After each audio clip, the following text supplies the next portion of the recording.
हाडांची मजबूती, स्नायूंची वाढ, त्वचा, केस निरोगी ठेवणं आणि रोगप्रतिकारक शक्ती वाढवण्यासाठी मदत करणारा कुठला मासा जर असेल ना तर तो आहे हा सुका जवळा. सुकवलेली लहान कोळंबी खाण्यासाठी खूप चविष्ट असतात आणि खूप स्वस्तसुद्धा असतात. हे कोलेस्ट्रॉल नियंत्रित करण्यास मदत करून हृदय हेल्दी ठेवू शकतं. भरपूर सारे प्रोटीन्स आणि कॅल्शियम असणारे हे छोटेसे दिसणारे जवळा आज मी बनवलेला आहे अगदी वेगळ्या पद्धतीने, म्हणजे अगदी शॉर्टकट पद्धतीने. सगळ्यात सोपी रेसिपी मी तुम्हाला आज दाखवणार आहे, तर व्हिडिओ शेवटपर्यंत पाहत राहा. तर नमस्कार मंडळी, तुमचं सगळ्यांचं स्वागत आहे माझ्या यूट्यूब चॅनलवर आणि माझ्या घरामध्ये.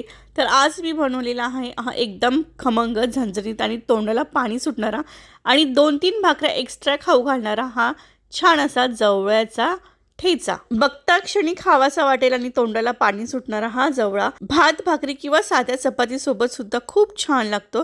तर बघूया आजची याची रेसिपी. तर इथे मी पांढरा जवळा घेतलेला आहे. 2 प्रकारचे जवळे मिळतात, एक लाल रंगाचा असतो तपकिरीचा आणि हा एक पांढरा. आणि जवळा म्हणजे झिंगा हे लक्षात ठेवा, काही लोकांना कन्फ्युजन नको. तर सगळ्यात आधी घरी आल्यानंतर ना तो स्वच्छ बघायचा, स्वच्छ करायचा.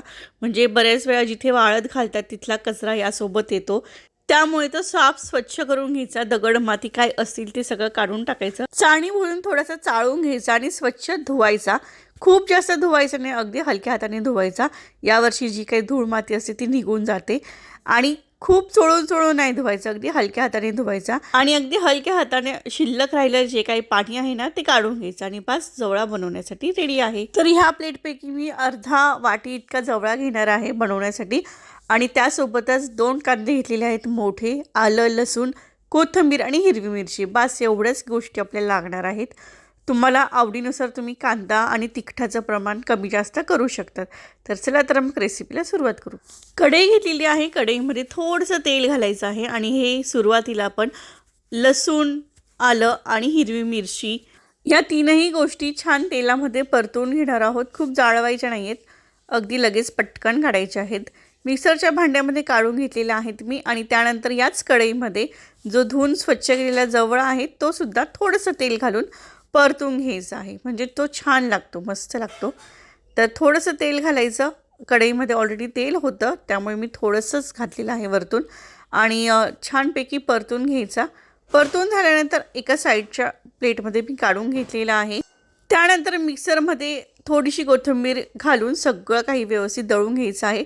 तुमच्याकडे खलबत्ता असेल तर तुम्ही तो छान असा ठेचूनसुद्धा घेऊ शकतात, पण माझ्याकडे खलबत्ता नाही आहे त्यामुळे मी मिक्सरमधून थोडंसं अर्धवट असं दळून घेतलं. त्यानंतर त्याच कढईमध्ये मी तेल घातलं थोडंसं जास्त आणि कांदा छान परतून घ्यायचा.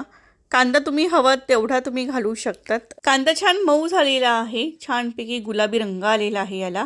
आता व्यवस्थित परतून घेते आणि त्यानंतर यामध्ये मिक्सरमध्ये जे काही वाटून घेतलं, हिरवी मिरची, कोथिंबीर, लसूण आणि आल्याचं, ते सगळं काही यामध्ये घालते आणि छानपैकी कांद्यासोबत सगळं काही परतवून घेते. तर तिखटाचं प्रमाण तुम्ही तुमच्या आवडीनुसार घेऊ शकतात.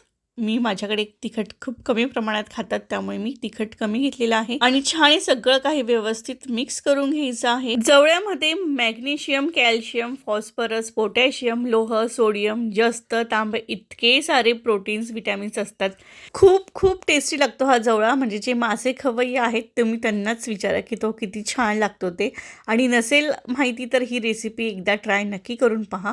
आता या जवळा मी ह्यामध्ये मिक्स केला, छानपैकी एकत्र केलं आणि थोडंसं चवीनुसार मीठ घातलं. मीठ घातल्यानंतर मी यावर थोडासा गरम मसाला घातला. छान चव येते गरम मसाला घातला की. आणि जर तुम्हाला कोकम, आगळ, चिंच काही घालायचं असेल तर तेही तुम्ही घालू शकतात. पण मी हे अगदी गावरान पद्धतीने केलेलं आहे त्यामुळे मी ते काहीच नाही घातलेलं आहे. बस आता हा जवळा ठेचा रेडी झालेला आहे. मस्त वास येतो आणि अगदी तोंडाला पाणी सुटलेलं आहे. तर तुमच्याही तोंडाला पाणी सुटलेलंच असेल तर बनवण्यापूर्वी व्हिडिओला लाईक करून जा आणि चॅनलला सबस्क्राईब केलं नसेल तर सबस्क्राईब करून जा.